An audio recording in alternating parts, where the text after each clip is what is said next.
Je m'en vais à la rencontre de Manon Potvin, une artiste peintre de la région ici à Magog. Et si on reconnaît que les artistes sont de grands communicateurs à travers leur œuvre, ça prendrait des milliers de mots pour comprendre ce qu'ils veulent dire, mais grâce à ces images puissantes et précises, là, on peut apprendre ce langage de l'art. Et c'est Manon qui va nous en parler.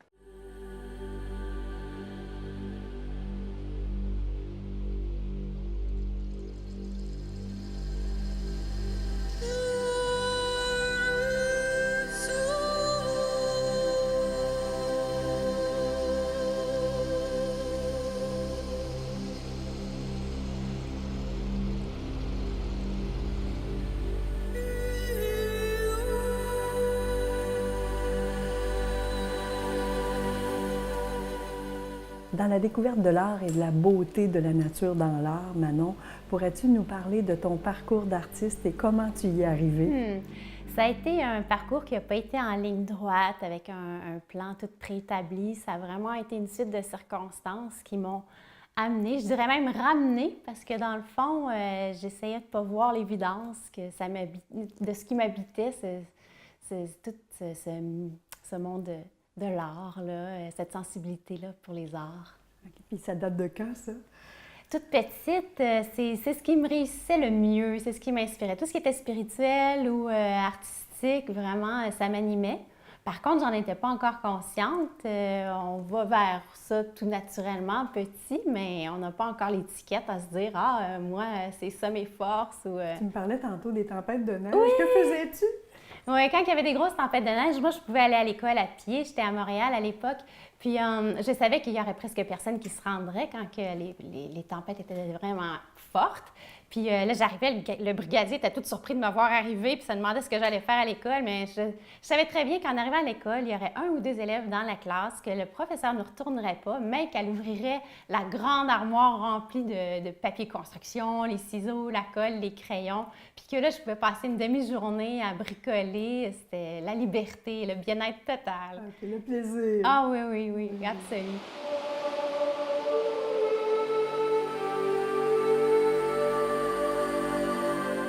Ben, celle-là, c'est ça, elle a gagné un prix au American Art Awards cette année. Oui. Puis cette toile-là, elle est née... En ce moment, je travaille sur le projet d'une exposition à Bonaventure, en Gaspésie. Parce que ma famille maternelle vient de là. Oui. Puis Coralie, ça, c'est sous les ailes de Coralie. Coralie, c'est le nom de la corneille, parce que c'est ma grand-mère qui avait nommé la corneille Coralie. Elle venait se percher en haut des grands sapins qu'il y a encore sur Amiguacha, sur le bord de la grève. Il y a un chalet qui appartient maintenant à ma cousine.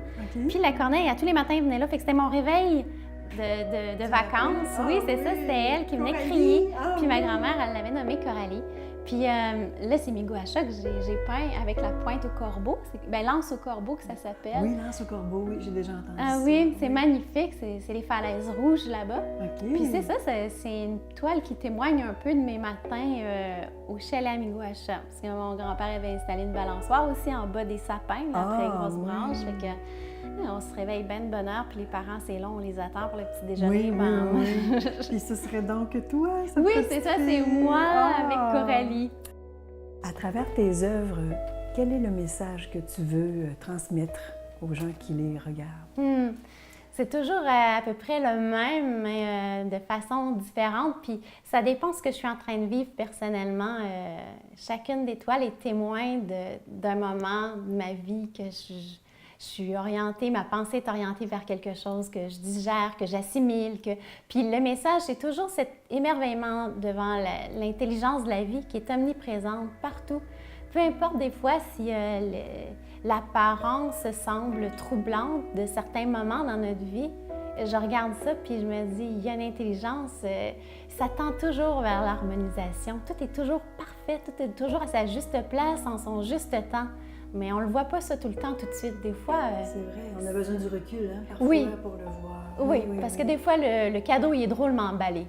C'est ce que j'observe, puis quand je me mets à peindre, bien, premièrement, ça vient vraiment par inspiration. Les images, c'est pas toujours l'œuvre en son entier que je vois. Non. C'est des fois un élément central, puis ça attire mon attention. Je me mets à le dessiner, puis tranquillement, l'œuvre prend forme. La scène se dévoile, se raconte. Puis il y a une série de symboles aussi, donc je ne suis pas consciente tout de suite. Alors je dessine, après ça je me mets à peindre, puis tranquillement tout ça se dévoile. Puis là, pour préciser ma pensée par rapport à ce que je suis en train de vivre, ben j'écris. J'écris aussi. Oui. Puis ensuite, une fois que l'œuvre est terminée, j'ai l'impression que je suis assez consciente de ce qui s'est raconté. Je reconnais certains symboles que mon subconscient s'amuse à amener, mais souvent, c'est avec le temps aussi. Il y a un recul, puis je réalise encore autre chose dont l'œuvre était porteur de, puis que je n'avais pas réalisé sur le coup. Okay. Et parfois, c'est par le regard des gens aussi, puis leurs commentaires, que là, je redécouvre. Des fois, c'est pendant une année, une tendance vers une palette de couleurs subtile, mais que les gens vont remarquer. Des fois, c'est une thématique, des fois, c'est une lumière. Mais il y a tout le temps quelque chose que les gens vont percevoir que moi, au bout de mon année de production, je n'aurais pas tout de suite vu. Je vais avoir vu chaque œuvre individuellement, mais l'ensemble, qu'est-ce qui va être prédominant? Ça, c'est souvent les gens qui me l'apportent. Puis ça, je trouve ça riche et précieux, ces échanges-là. Dans celle-là, dans le fond, c'est ça. Je raconte, quand j'étais enfant, bon, le rocher percé. Hein, puis même là, quand on arrive, le rocher percé, c'est incroyable ce qui se dégage, hein, cette espèce de grand, immense monument en plein milieu de la mer. Puis là où je me situe, moi, pour faire ma toile, j'ai imaginé que j'étais dans le trou. C'est pour ça qu'on voit un bout de l'intérieur du rocher percé. Puis je regarde l'île Bonaventure, puis c'est pour ça que ça s'appelle la Bonaventure à l'île imaginaire. Puis je me racontais tout le temps des histoires de pirates quand j'étais là-bas. Fait que là, c'est les fous de bassin qu'on reconnaît, qui sont les oiseaux qui nichent à l'île Bonaventure, qui amènent le bateau. Puis ici, bien, j'ai voulu faire comme le temps un portail, qu'on est au-delà du temps, on embarque dans un monde imaginaire un peu.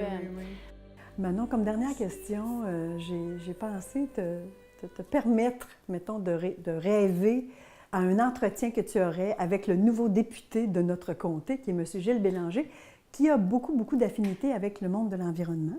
Ça s'est démontré à plusieurs reprises. Alors, comment est-ce que tu l'aborderais pour lui exprimer le besoin des artistes pour qu'il y ait un changement, là, pour que, justement, les arts soient plus présents dans ses préoccupations? Bien, je dirais vraiment de nous aider, parce que c'est tellement laborieux pour nous, les artistes.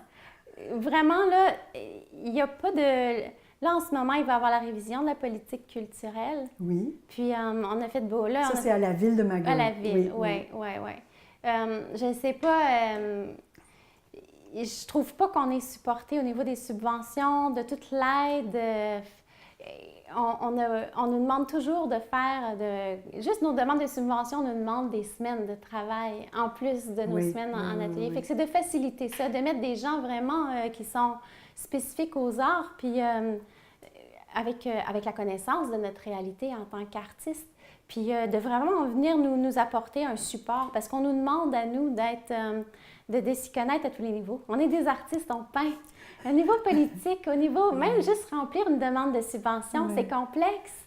Alors, il faut aller chercher de l'aide à ce niveau-là, mais si on pouvait déjà avoir l'aide qui est plus facile, des gens qui peuvent les remplir pour nous, les demandes de subvention, parce qu'il y en a qui en font un métier, hein, c'est assez complexe. Fait que d'être encore plus présent, plus proche de notre réalité, plus proche de nous, puis de nous apporter plus de support. J'ai pas l'impression non plus que c'est un domaine, c'est le domaine qui s'occupe toujours en dernier. Ma chère Manon, je veux te remercier de nous avoir permis de te voir dans ton magnifique atelier et avec tes œuvres si inspirantes, remplies de lumière, comme tu nous en as si bien parlé. Et je souhaite que cette rencontre qu'on a eue ensemble permette aux gens de mieux savoir qui est cette belle artiste là, derrière ces tableaux. Merci. Puis aussi, j'ai très hâte de parcourir ton second livre là, qui a paru en 2018, je pense. Hein? Oui. C'est ça qui s'intitule Ici maintenant. Ici maintenant. Oui. Il y en a un troisième. C'est vraiment 3 livres qui se suivent parce que les 3 titres vont faire une phrase en bout de ligne. Alors, il était déjà prévu les 3, mais il y a un délai de 2-3 ans qui les sépare. D'accord. Question de les créer à chaque fois. Là. Alors, on va attendre le prochain alors. Merci beaucoup, Manon. Merci bien.